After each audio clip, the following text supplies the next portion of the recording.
I'd like to call the order for public hearing, please. We'll note the time at 4:59 p.m. And can I get a roll call, please? Bob Candelaria. Andra Kidman. Dean McCary. Rob Varner, Superintendent. Ed Franklin and the Executive Assistant, Lynn Hoffman. The first subject that we have is a presentation of the budget revision of number 1 to the annual expenditure budget for the 2018-19 school year by Gene Gardner.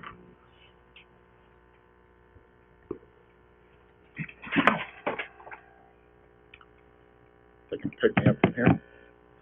Good afternoon, Mr. Franklin, members of the board, Mr. Superintendent, Mr. Varner. Is it?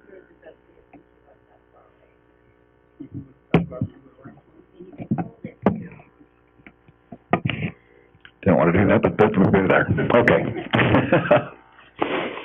Good afternoon. We're here today to discuss the revision to our fiscal year 19 budget.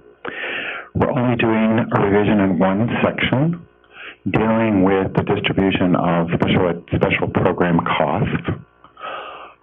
This created a problem when we went to do our maintenance of effort. You should have a worksheet that looks something like this with you on your screen. I will briefly go through that. If you have any questions, don't hesitate to ask. We had to do a revision to our fiscal year 17 AFR. When they do the maintenance of effort, they're comparing fiscal year 19 back to actual expenditures in 17.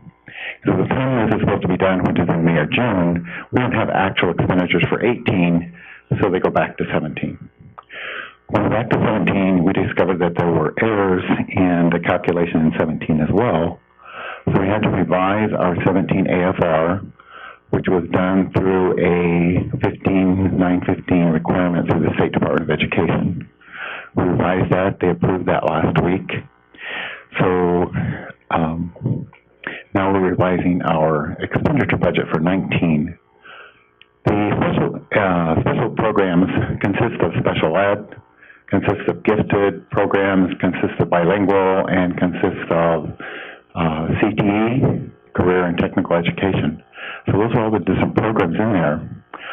But to determine the maintenance of effort, which is for the special education needs, they only look at the costs that are in the special education disabilities line, which is shown on the top of your schedule.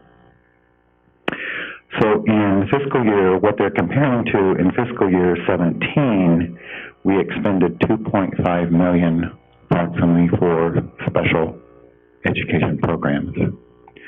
Our budget in 19, as you can see in the 19 column, was only $1.7 million. So you have to maintain your expenditures from one year to the next. We didn't demonstrate that we did that, so they called us in non-compliance. When I went back and revised the budget, which is the second column, and looked at how people are coded and how people are funded, the expenditures were more like $2.6 million. So that's the part that we were revising. When you look at the bottom part, the maintenance of effort is a requirement for us to be able to receive federal special education funding. We had already petitioned a couple of items to the State Department of Education because since 17, we have lost special education students and we lost some staff because of a reduction in students. So they've already given us an allowance of $124,000 and $134,000 for staff loss and student loss. So that brings us down to comparing our number now to only $2.2 million, which is under the revised AFR number. So our new revised number that they will be comparing to once we submit our revision after your approval today will be the $2.6 million. So we'll be in compliance with their requirements. That's all that we're changing in the budget at this point. We'll be coming back later with more revisions, but that's all we're doing at this point. I'd be happy to answer any questions. Any questions from the board, please? Do we have any questions from anyone else?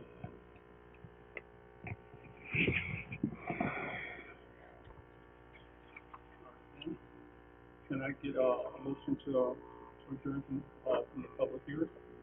I make a motion to adjourn. I second that motion. Right.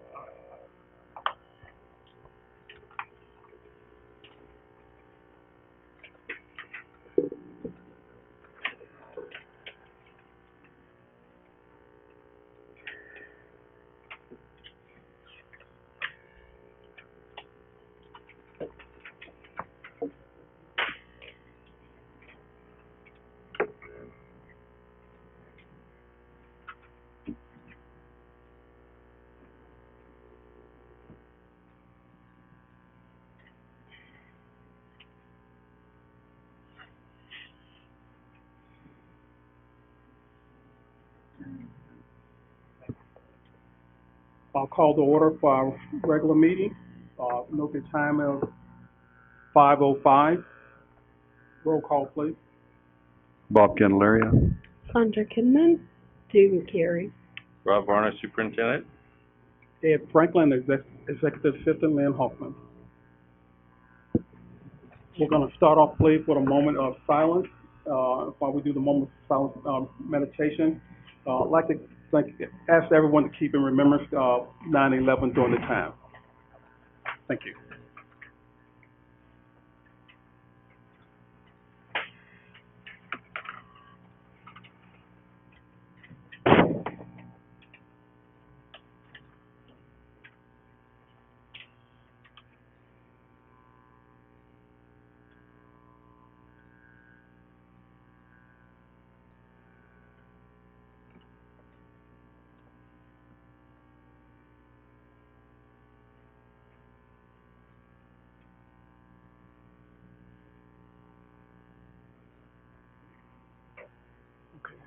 Thank you.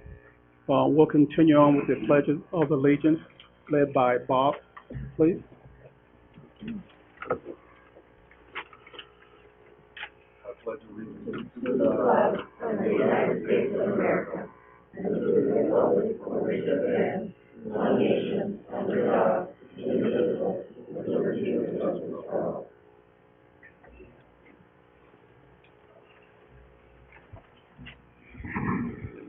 Our next subject is approval of agenda items, action items, and I'll need a motion to approve the agenda. I make a motion we approve the agenda. I second. that motion. Okay. Can I get a vote, please? Aye. Aye.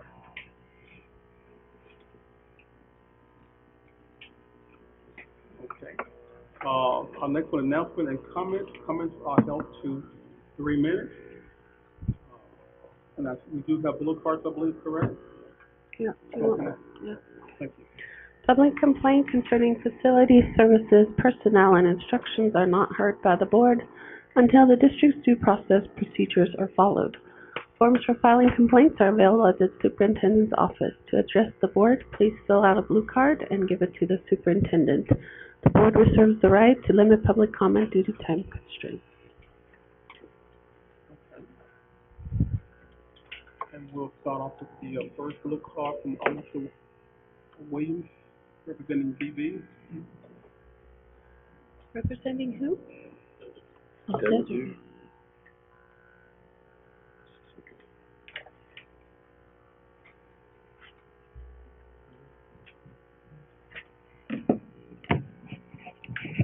Okay. There's just a couple things that I want to talk about. First of all, the new curriculum that we have, the benchmark assessment. It's going to look like there's a few problems with that as we move forward. And what that is that it's a extremely rigorous curriculum, and it assumes that the kids have already been in it for a while. So I'm teaching 5th grade, so it's assuming that this is the 6th year for the kids. So a lot of what the kids need, they're not going to have. So it's going to require a little bit of extra time every day to catch the kids up.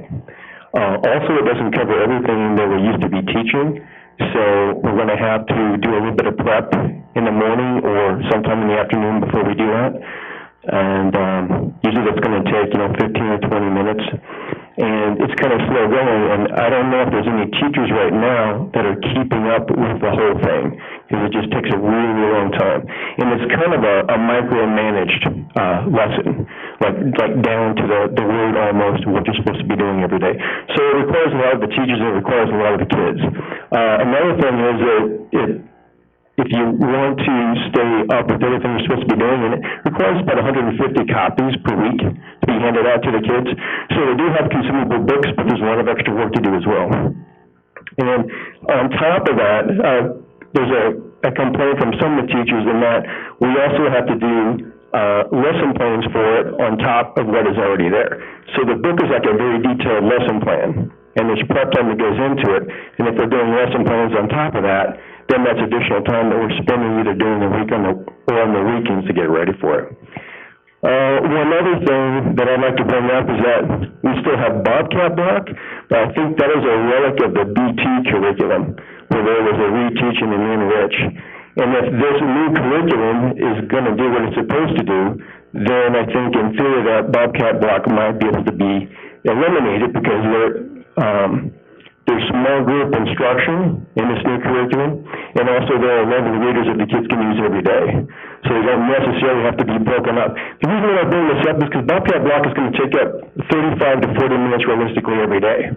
And I don't have time to teach social studies or science now, because it's being consumed by this. So I'll close with, I think something that might be beneficial to the district, and I know to the teachers, is a curriculum director who accumulates the curriculum over the summertime and can train people throughout the year. So there's materials, but it's not necessarily micromanaged, and the people can be trained in it as they move along. Okay, that's all. And I apologize, I didn't realize we had a copyright proceed, so just so I could be aware of it.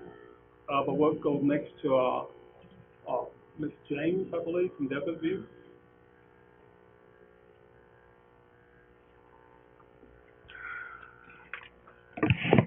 Thank you. I have a few things, but also I'd like to talk about the curriculum.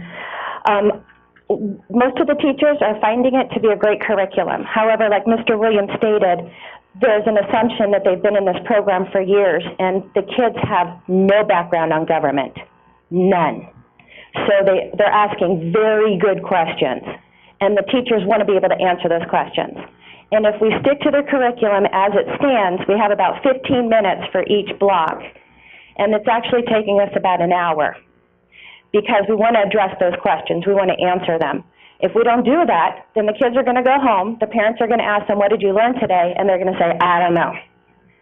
So we want to be able to give them great education. We want to give them something that's very deep and enriched, so that when they do go home and the parents ask them what they learned today, they can give them details about the government. And my kids are in 3rd grade, and they're asking really good questions. So, for example, the book just throws out the 15th Amendment. Well, they don't know what the Constitution is.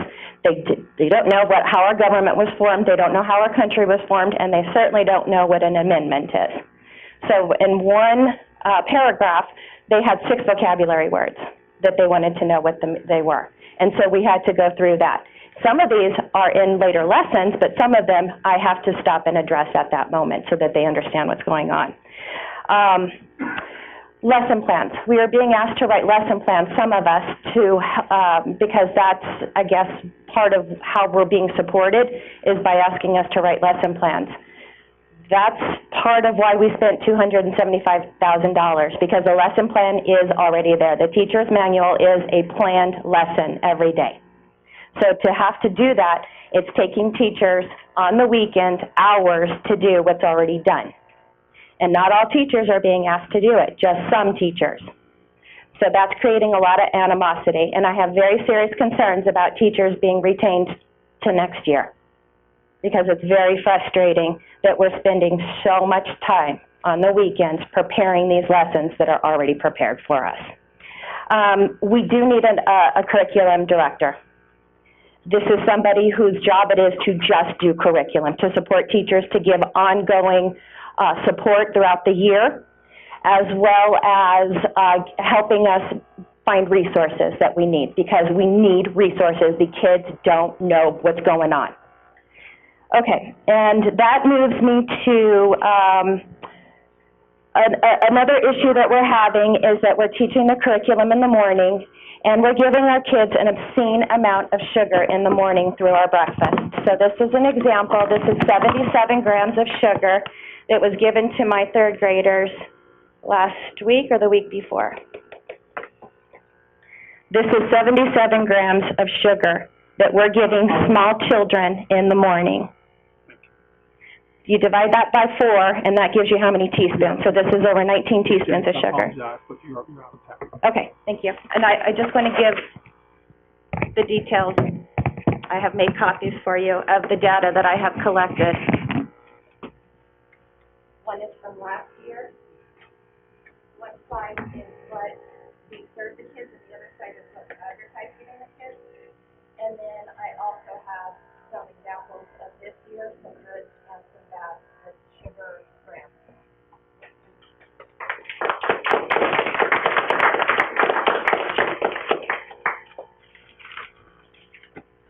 Okay. Next will be Vanessa Glenn Leonard. If I pronounced that correctly.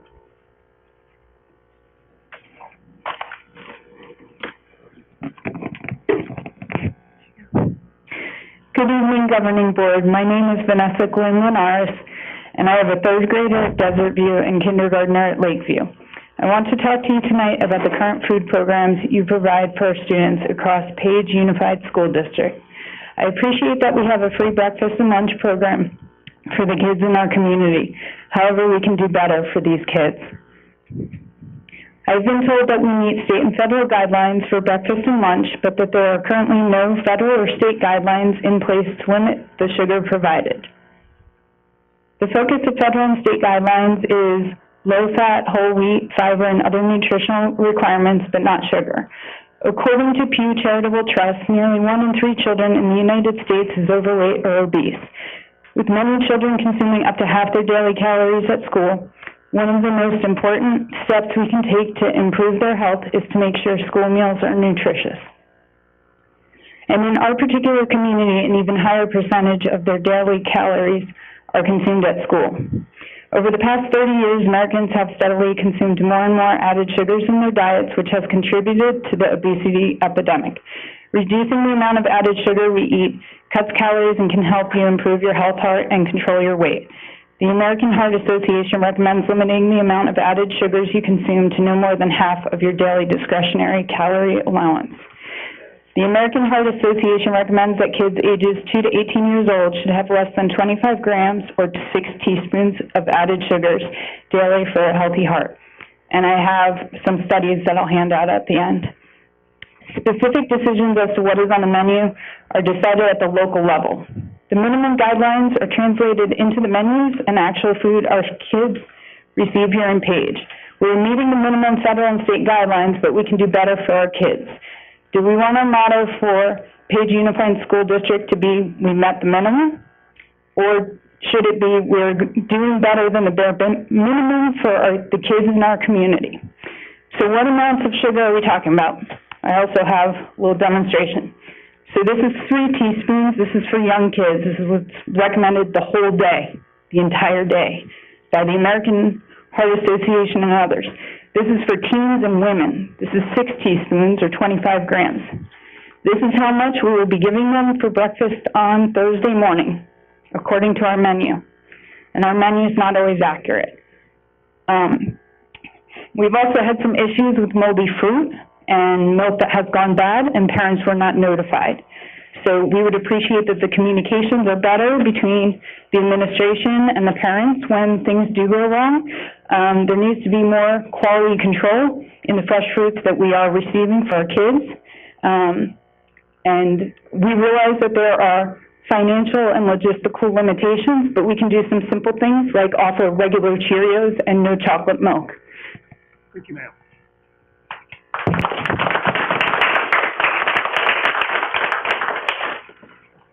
We have Eric. No.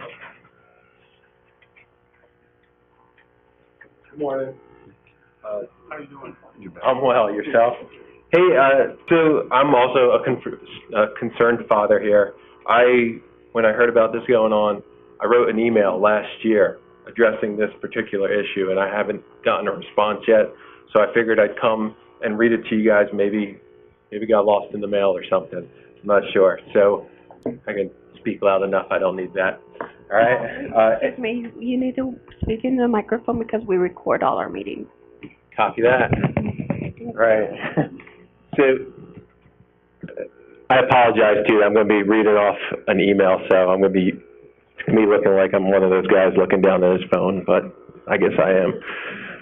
All right. So again, this is from Eric Linares. That's me, and it was addressed to R. Werner at pageedu.org. The title was School Nutrition from a Concerned Parent, and it was written and sent on January 18th, 2018 at 9:01 p.m. Dear Mr. Varner, I am very interested in the well-being of my two children that attend Page USD School and the children of this great community. It is evident that nutrition plays a significant role in the health and well-being of our children. Furthermore, it has been said that on more than one occasion that child obesity is becoming an epidemic nationwide. I try hard to teach my children the benefits and healthy lifestyle and often feel my efforts are sabotaged by this school district. It is too easy for them to eat nutritionally bankrupt food at school. In an effort to promote healthy eating with my children, I opt to send them to school with a homemade lunch. Both my wife and I work full-time. While this helps us to afford purchasing our own food, our time is limited. Nevertheless, we take the time to shop, prepare, and pack lunch for our children daily. Today, I showed up to pick up my daughter, and she had a candy bar in her mouth. When I got to the car, she told me of the cupcake that she had earlier in the day. Finally, when I got home, I found her lunchbox full with the lunch that I had packed her this morning. The cupcake and candy were given to her by a teacher. We have discussed our preferences with the teachers at both schools multiple times. When I send my children to school, I hope they will make good choices. My wife and I spend considerable amount of time trying to show them the benefits and detractors of good versus bad choices. However, when you give a 5 or 7-year-old the choice of salami, sunflower seeds, and yogurt versus a cupcake and candy bar, temptation often wins. We teach our children that moderation is the key. We do not deprive them from enjoying desserts. We do them 2 or 3 times a week as a family event.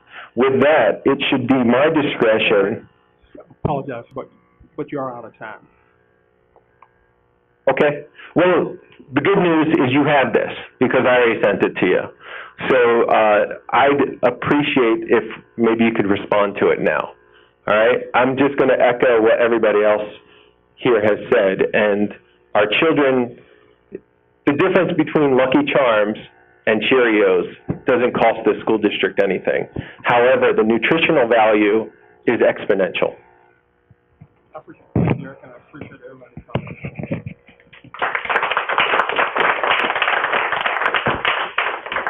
All right, we'll continue on now with the Student of the Month recognition by Dee, please.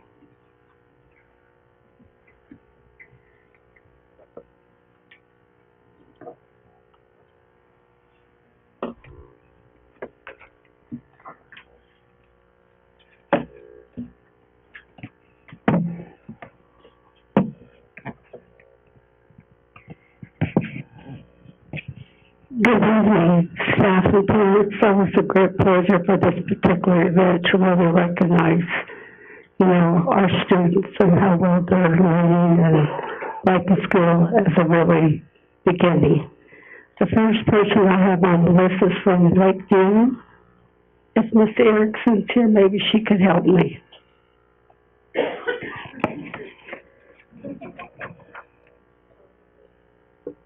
Come on. Come on. I would love to read this. Do you want me to take pictures? Come on.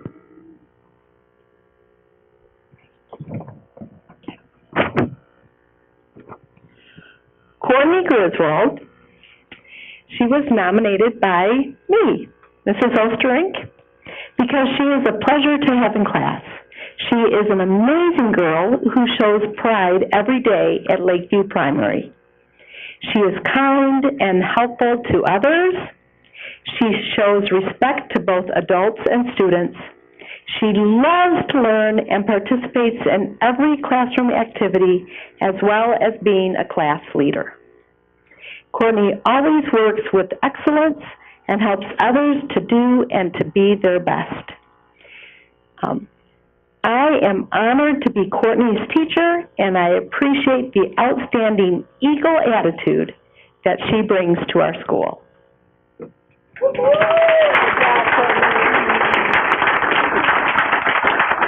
here, look at your mom.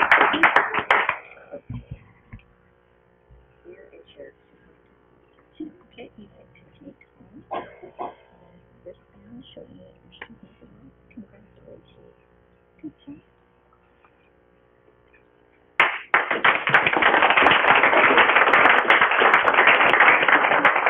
Thank you.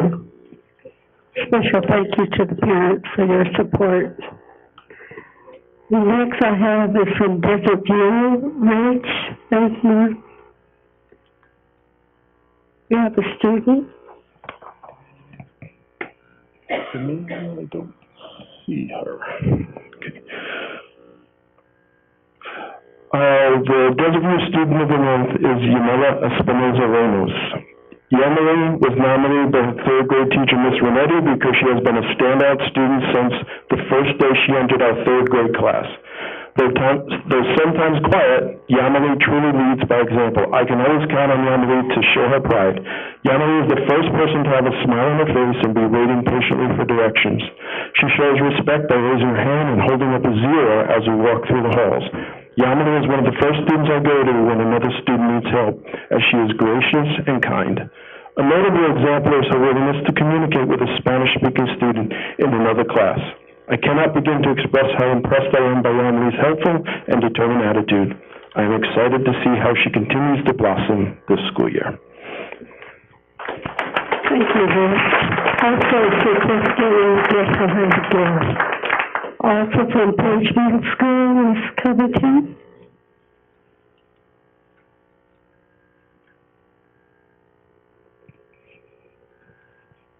Jerome was nominated by his sixth grade math teacher, Mr. Manning, because he is a model student at Page Middle School. He has an A in his class, listens and participates in class, and is always on time.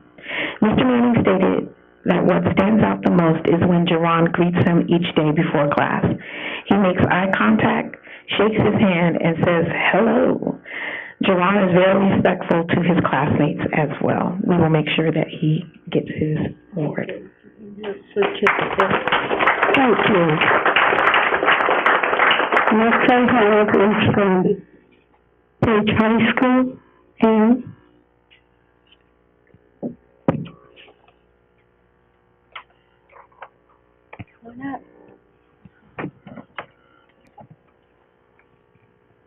This is Tamara Bud, and she was nominated by Kyron Kiesling in the CTE department.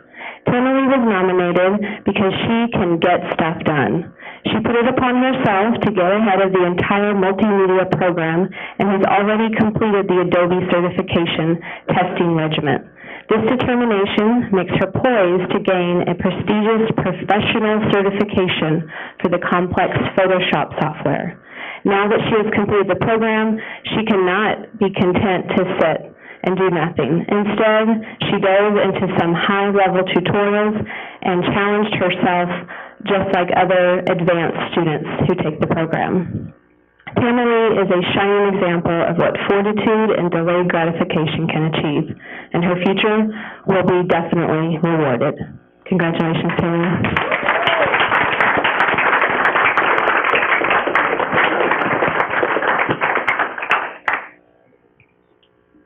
There's a certificate as well as a gift.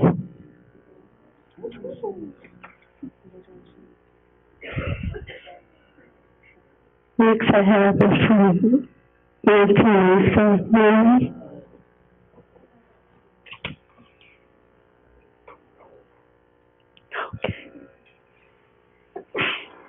Davin Ogishi is our student of the month for August, and he is not here today. He was nominated by Ms. Prather and Mr. Maynard. Davino exemplifies discipline by showing up to school every day. In fact, he comes to school at 7:30 and starts to work on his classes. And he keeps pace with his assignment calendars. He is going to graduate in October. He's 50% of the way through both of his classes, and the target completion date was set for October 5th. So he's going to graduate. He advocates for himself by asking for help when he needs it. Manson Mesa High School appreciates his positive contributions to our community. Thank you. Thank you, Lori. We also have a certificate. Then we get back with the band.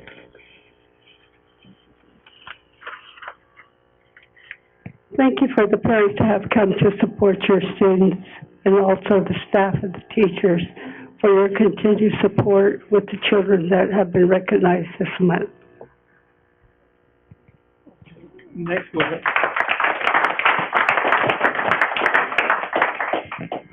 we'll do Employee of the Month by Robert Clear.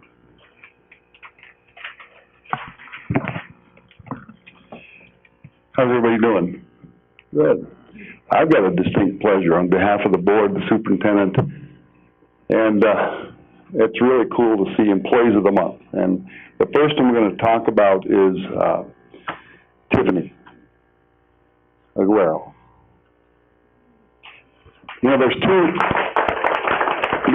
windows into Page, Arizona that the kids first see, and most of the people that drive by. And it's the crossing guards, of which Tiffany's outstanding. And I really do appreciate them. I see them and see how they greet the kids and all of those kind of things. And it's really pretty cool because you develop relationships. And that's literally what education's all about. And so you guys lead the way in this. So it's really my pleasure to introduce Tiffany Aguero. Is Spencer here by any chance? He's the one that nominated you, is that correct, I think? I don't know. Okay. You don't know who Spencer is? Well, well, this is what Spencer had to say. And I love this story. I may need some Kleenex by the time we get to the end. Some of those important but unrecognized contributions to our school district come from some employees who are least known to the staff. One such individual is crossing guard Tiffany Aguero, who supervises Lake Powell Boulevard in front of Desert View. She is ever watchful to make sure all cars are stopped or there is otherwise no danger to our students before they cross the streets. The students know this and are very mindful to approach the street carefully and wait for crossing guard permission before crossing. Most of them are that way, I think. So are small animals, such as cats. Miss Aguero is very fond of cats, and obviously they're very fond of her. And I think she hasn't been given the official title, but right here she's going to be called the Cat Whisperer. I witnessed a cat traipsing along behind the students on a dark, cloudy night. No, it didn't say that. It should, though. Behind the students while I was stopped at a crosswalk, it was soon clear the cat wanted to cross the street. Seriously? The cat walked up the sidewalk, approached Mrs. Aguero, looked up. No. Once she had made eye contact with the cat, she nodded to it. Now was the time. If it was intending to cross the street, the cat dutifully followed orders, walked to the end of the line crossing. As the students finished crossing, the cat slowed its pace and she had to remind it by waving her arm to finish crossing. The cat sped up and stopped at the perimeter of the playground outside of the fence in order to sniff the ground in that area. And that's the story of the Cat Whisperer.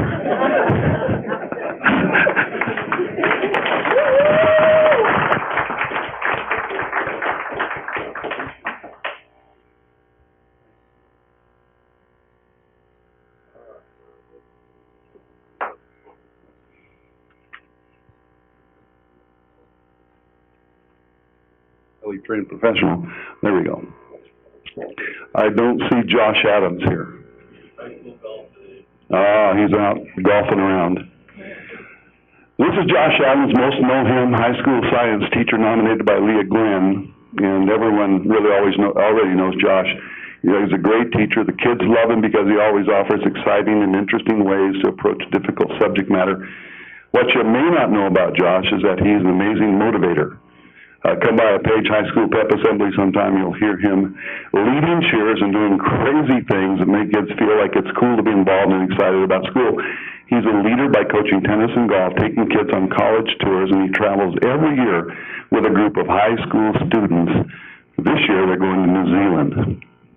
Additionally, he's always positive even when many feel hopeless and worn out. He seems to sense that in us, and he'll do or say something that'll change the game for everyone in a heartbeat. I can't imagine what PHS would be like without him, and to me, that's evidence of an extraordinary person who deserves more than a pat on the back or a round of applause. I'm proud to know him. Always look forward to our time together. He's an excellent candidate for Employee of the Month. Josh Adams.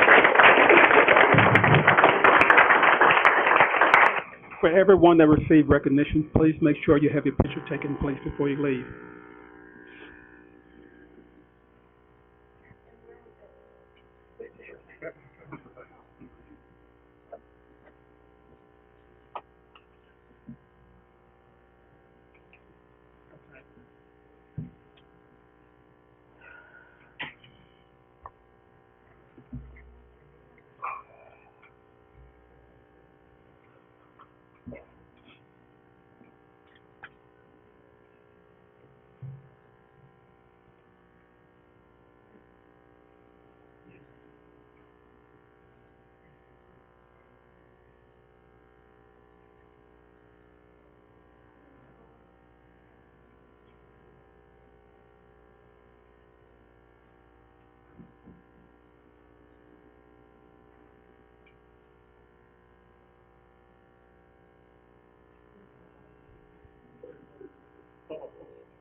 Next on the list, we have a presentation, MOU for Peace-making Services by Ms. Charlay, Traditional Program Specialist from Tuba City.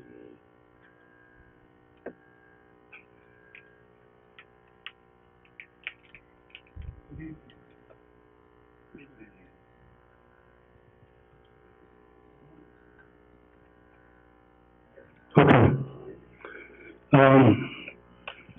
My name is Roman Patsui. I'm the Peacemaking Program Coordinator from Winter Rock, Arizona. And with me is Rosine Charlie. She's with the Tuba City Peacemaking Program.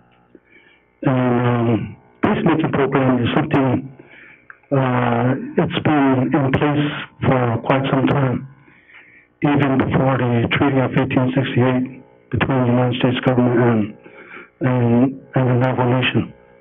It's a way of resolving dispute, whether it be something having to do with the environment, maybe not enough rain, or maybe maybe there's a drought, or maybe, there's not enough food for the people. So the peacemaking chief would come together and address those issues. And in times of warfare, there were also the war chiefs.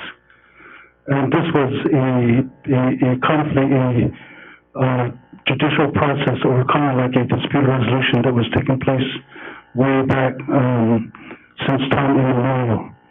And what we have been doing, basically have been working with children.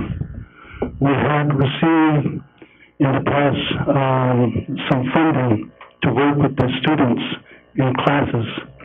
Basically, neighborhood students that are having a hard time with their attending school, maybe bullying, maybe thinking about suicide, drug use, alcohol use, family disharmony, those type of things. So we have been addressing those issues through a MOU that we have in place with some of the schools throughout the reservation and off reservation as well.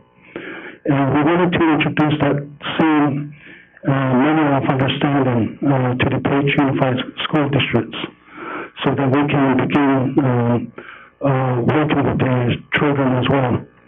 And the process that we work with is basically a one-to-one, face-to-face, rather than looking at somebody from a higher level down to the students. It's at an eye level that we communicate directly in terms of what is really the problems that the student might be experiencing.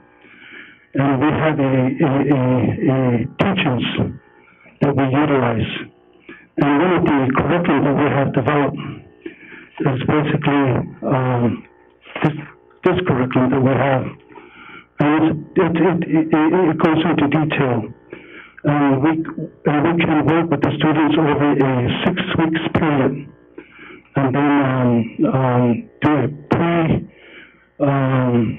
pre-test, as well as some just the progress that they're making and the post-test. And we have some funding now available in the amount of $350,000. And we would like to work with the students. We have 9 schools within the San Juan School District that we have a MOU with. And it's been going on for over a year right now. With this new grant, we wanted to cover those areas that we haven't covered. So we wanted to introduce that concept to you, and then maybe at some point, maybe identify a person that we can work with. So let me give this mic over to my colleague. She's the traditional program specialist, so if there's any questions, you will be able to answer to as well. Thank you. Good afternoon. My name is Rosine Charlie, and I'm very happy to be here this evening, and I'm here with my boss, Mr. Batui, and I have worked with your school ever since I started as the traditional program specialist, which is about 5 years ago. I've been here working with Sharon Woodard, who is no longer here, but now I'm working with Tashina Williams for truancy-related cases and stuff like that. So I have had several referrals that were given to me, and I'm hoping that, we can put this MOU with the school district, and I think it's really good to, have an apprentice from your school, and we have seen some of the students that had, Student of the Month awards. Those are kids that we want to recruit that can do the apprentice. So we're working on that, and there's 3 phases. The first phase is to teach them about the curriculum, which Mr. Batui had presented. It has like 5 topics in there. So the first topic is actually the introduction to peacemaking, because a lot of people don't know what peacemaking is about, but it's basically about our traditional teachings and our culture and stuff like that. The second part is the clan and kinship portion. So that has a lot to do with respect for self and others. And then the second portion is, I believe, leadership, and the third one is communication, and then there's the philosophy. So then the second phase is where they actually shadow a peacemaker that will teach them how to do the peacemaking session. So the last phase is the peer-to-peer, where the child might be ready to, go up to another child to work with them one-on-one. So that's what our PYEAP apprenticeship is about. If you have any questions, feel free to ask. Thank you. I have a question. I read through your MOU, and I can't figure out what P&P stands for. Peacemaking program. Peacemaking program staff. Okay. And then my other question was, and I know, I always have concerns that when we bring in any kind of religious teachings to school, how do you deal with that? Okay, we have on staff the traditional program specialists that are also Christian, basically from Hard Rock area at Zillichin. So if there's a students that may have problems with tradition and want to hear something that is more maybe Christian oriented, then he would take over that responsibility in terms of the faith-based teaching. We also have a group within our culture, the Native American Church. And so we have people on staff that do those things as well. And believe it or not, there's atheists too within that is coming up within our Navajo culture. And that's something new, but we're beginning to address some of those as well. So, but we're kind of cognizant of the trend that is taking place among our people. Yeah, I'm just curious how you deal with that, because we always have to be careful when we adopt any kind of programs that we treat her, you know what I mean? So it's just always a concern that even among the Navajo people it's like that too. Oh, okay. All right. That's true. So I just wonder how you deal with that. So okay, thank you. Ruthie, I just want to make a comment. You said that you've been working with Sharon Woodward for the last 5 years. So far, how has the implementation been with your work with the district? I enjoy working with the Page Unified School District. It's not just the high school that I work with, but it's the lower grades as well. So when they do refer it, I believe some of the cases have been successful, and usually it's not just the student that we bring in, it's usually the parents as well to talk about truancy-related issues and to see, why the child might not be wanting to go to school and so forth. So some of them have been successful. Some of them have not been successful. Those we have went and referred them to the probation department for Tuba City Judicial District. And there they try to work with them as well, just pretty much intervening and a little bit more stricter monitoring the kids, their attendance and things like that. If it doesn't work, then the next step we would do is forward it to the prosecutor's office. So that's the way that the truancy setup is as of right now. But we're working on redoing the workflow because we don't want to completely go adversarial on the family. We're trying to help them out. So we're trying to work it out with the judge, the prosecutor, myself, family services, and we're all collaborating to try to help the kids. Thank you. You're welcome. I've got a question concerning the youth apprentice peacemakers. Once you identify those and they come in, there's obviously a requirement for their GPA and their academic health as well, because this looks like, first of all, compliment you guys on the broad landscape of what you attack.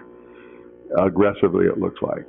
And I've heard about the peacemaking program for a long time, and I'm glad you've been here for a bit. But now to implement this thing, the apprentice peacemakers, how do you maintain their academic standing as well? Because it looks like they will be really involved in a great way. And do they go into the middle school, or are they just or are they just high school? Well, the first group we had, we were talking about 40 peacemakers. Right. But we ended up with over 100. And with those youth, some of them carried the peacemaking into high school and into college as well. Okay. So it's really just introducing the cultural way of doing things. Sure. And then, many times even the parents or the grandparents in some cases do not know the culture. Right. As much as we would like to see them, know themselves. Right. But in those cases, the children or the students become very involved, and they do their own, on extra time. And in some cases, they want to become an apprentice in other arena, being a traditional practitioners and so forth. So that's also part of the curriculum that we have as well. Okay, but the time requirement on your youth apprentice peacemakers, what would you say that is? Well, first is about 6 weeks. Okay, 6 weeks, and now 5 days a week, 4 days a week? 6 weeks. It all depends. In some cases, it's every Friday. Okay. Maybe one time a week. And then if they want to learn more, then it's up to them to ask for those things. So, in some cases, I think we even went into about 12 weeks in some cases with other schools like Delaware and Kayenta. Okay. Thank you. Yeah. We have an extra MOU here. Do you have copies? Okay. Thank you. The next section is on recognition and approval of donations. And all donations made to the district. A checking amount of $1961.15 from Percola Page for the Friday Food Backpack Program. And the other one was the 26 Kids of Stability Ball, valued at $566.38 by donor chose to the first grade classroom. I'll make a motion, we approve the listed donations. Second. Can I get a vote, please? Aye. All right. Okay, and on the next topic will be the governing board report. Oh, me first. Okay, good. Couple things. One, had an opportunity to go to law conference this week, and I'm now a certified lawyer. No, that's all it takes. But I would recommend you looking up a guy named Ronald Susskind. He had an incredible, compelling story. His father was a well-known journalist. He became a top-notch journalist and a winner of the top awards you can get for that. But his story was he and his wife and how they learned to communicate with their autistic child. Really phenomenal. And it's called Life Animated. They actually made it into a film. He wrote a book called Life Animated as well. But it's an incredible story from a Pulitzer Prize winning author. I thought we were going to hear all about education and stuff, and we did, because it's all about the relations and how you stick with it and how they learned to communicate with their autistic child when they felt he was going to be non-communicative for his whole life. And it is a powerful story, so I just recommend that. And board, I'll be doing a couple of presentations from some of the things that we learned at the conference, because it's very, very good at the next work study. And I'd just like to say thank you to Terry Maurer. I've been spending a lot more of your time than you want. And thanks for listening and be there and those kind of things. And so I do appreciate that, and looking forward to PLC on Friday, correct? And Covington, you're on the docket as well sometime. So, excited for that. I don't have anything this time. I don't either.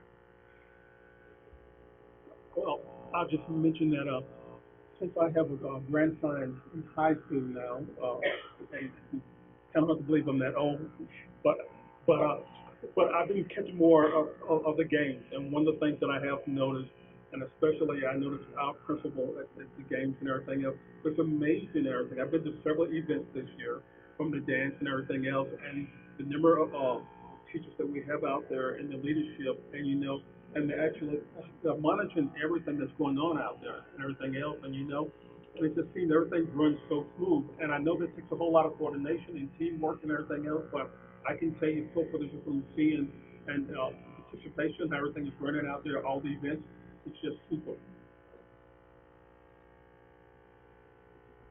I guess, Miss Martin is preparing to join the cheerleaders on Friday night, so I'm looking forward to that. Whoa. Okay, that's not true? All right.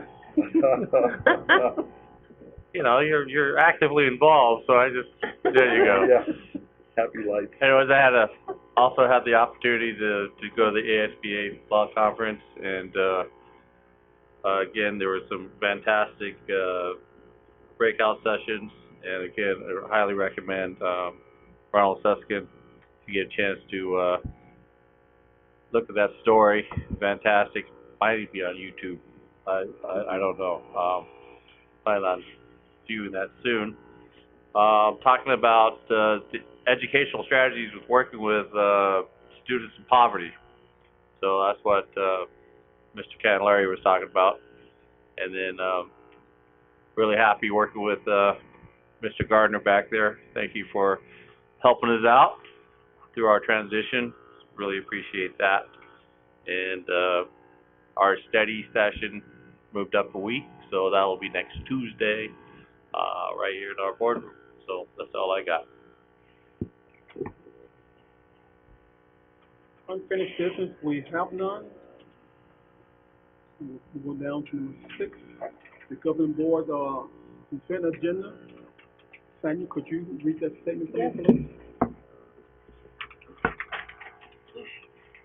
Okay.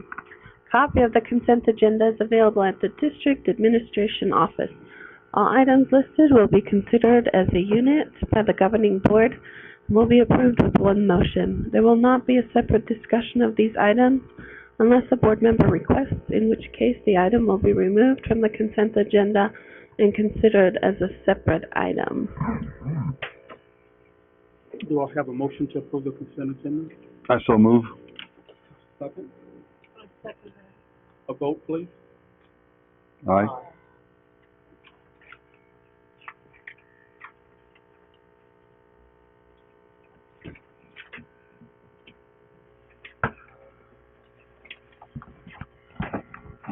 Next topic is the calendar events, and I believe we all have a copy of that, correct?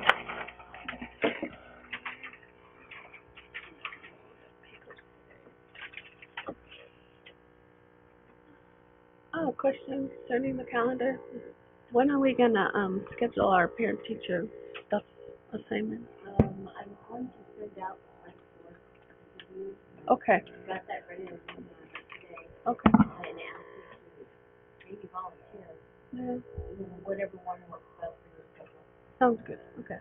Because that's coming up pretty quick. Sheesh. There's also one thing, just a reminder to the board and the audience. We do have a tailgate on Friday at 5:30, so right outside the A building here. It's going to be a nice social event before we walk over to the football game. Courtesy of the Teacher Retention and Recruitment Committee. So. Nice.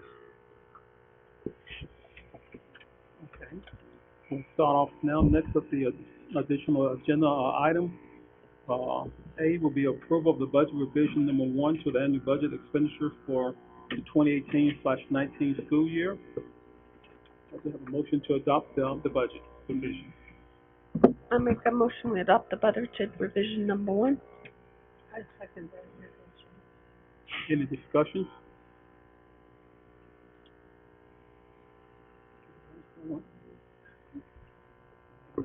first of all, I want to thank you, Mr. Gardner, for your hard work on getting that MOE. That MOE now will be, once approved, will go, be uploaded to the Department of Education, and at that time, they'll release our, IDEA money to the district. So, thank you, Gene. Can I have a vote, please? Aye. Aye. B is the second reading and possible adoption of the policy service advisory 625 to 643. Rob, can I get a motion to adopt the policy of service advisory? I move we adopt the policy service advisor 625 through 643. Can I get a second, please? Second motion. Okay, open for discussion. So we've, sent these policies out to departments and folks that oversee these things. My recommendation is to approve as submitted. Couple highlights, the update to the board member conflict of interest. Just remember that if you buy anything with the school district, it must go through a procurement process regardless of the amount of what it is. Also that, bullying, the victim as well as the perpetrator needs to call home. So if a child is a victim of bullying, make sure, principal, that you make that phone call as well. That is now in law. So those are the two things I highlighted as I went through here. And then of course the favorite budget must be shown on your website.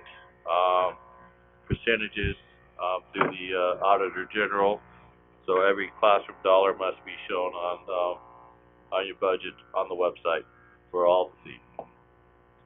So other than that, my recommendation is approved as submitted. Can I have a vote, please? Aye. Aye.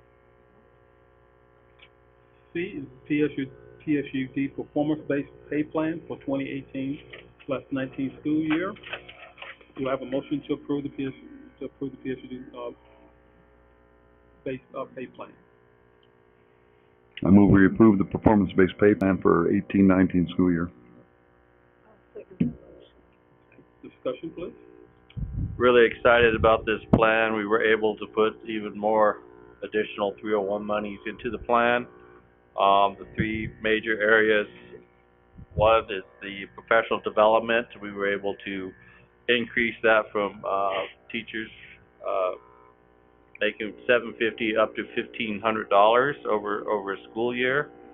And we also were able to, of course, teachers now have the opportunity to take professional development online. We've also moved from face-to-face professional development from $30 to $50 based on completion. And all things used to be paid by the hour, but now they're being paid based on completing the course. So those are the three major changes, and everything else is as it has been in the past. Any questions? Yeah, we're approving a draft. So once you approve the draft, it'll be a final document. Okay. Yes, ma'am. And what's the, do we have any idea on the teacher performance classification level money yet? Well, remember most of the that's at the end of the year. We do not have a dollar amount yet. Do you have dollar amount yet, Jeannie? Not yet? No? Not yet. We will, Still in the process, okay. as soon as I have that number, I'll bring it to you guys. Okay, sounds good. Any other discussion? Okay, can we have a vote, please? Aye. Number D is stipend for additional duties for the Human Resource Director, Terry. Can I get a motion, please? I'll make a motion to approve the additional charges on until the completion of the Second. Okay, discussion, please? Just what Ms. McCary just said, it'd be a month-to-month basis until we We are currently working on the business manager, job description. We'll be bringing that to you very shortly. And once that is, looked at and approved, we'll be able to post that position. And so currently we just need oversight of our day-to-day operations. And, so again, it's month by month and, not permanent, so it's temporary until we find a business manager. Okay, I just want to point out that Mr. McCary, said until a business manager has been hired. Did you reflect that in the notes? Okay.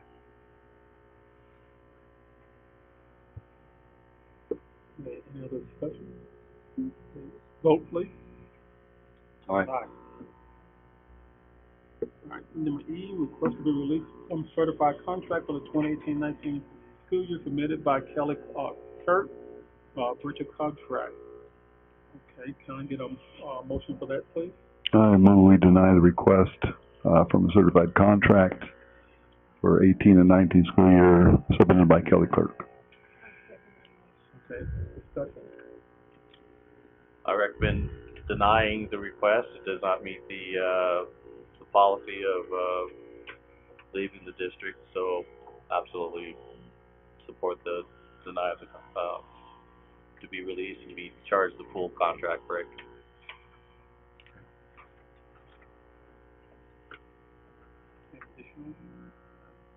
Vote, I'm sorry. Go, okay, vote. Aye.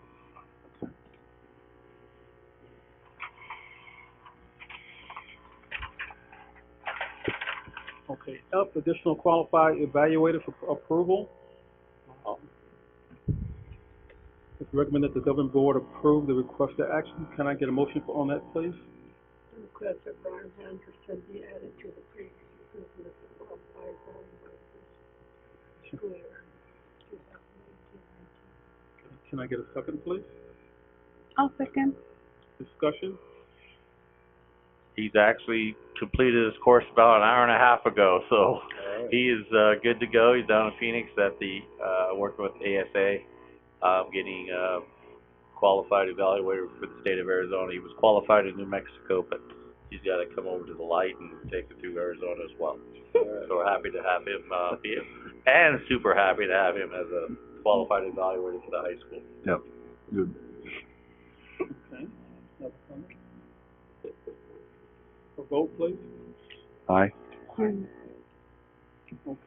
I move we move into executive session pursuant to ARS 38-431.03A3 to obtain legal advice from counsel for advice for attorney concerning report and legal aspects of financial review.